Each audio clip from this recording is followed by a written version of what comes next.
Oh boy, a package came in the mail. I wonder what it could be. Let's open it up, shall we?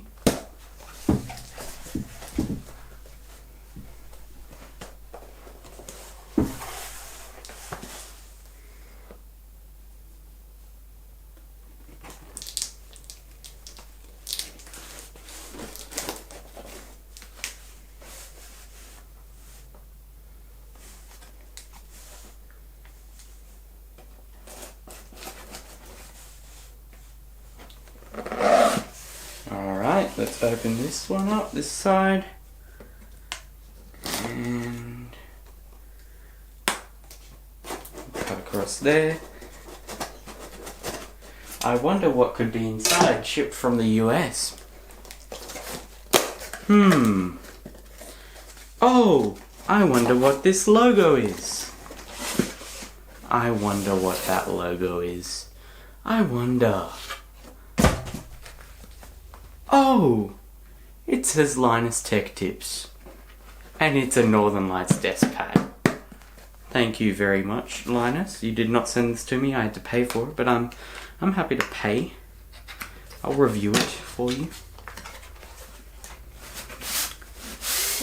Wow, it's high quality. Oh, wow. It's beautiful.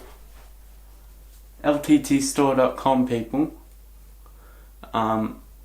Yeah, this is the unboxing review. So far, it looks good. It smells clean. Bit rubbery smell, but I'm sure it'll go away. Looks good. Thank you for watching. If you did enjoy, be sure to hit that like button and subscribe for more tech biz. Psych, I'm gonna review it. So it looks good. It's got the LTT logo in the corner. I was holding it the wrong way. Oops. That's the correct way. It's got the LTT logo in the corner, if you can see that. And yeah, it's a desk pad. It'll fit perfectly for my mouse and keyboard, and I didn't have to pay extra for a large size. And it's got a good stretch to it. Yeah. Thank you, Linus, for making a good desk pad. LTTstore.com. Just look how nice the setup looks. So nice.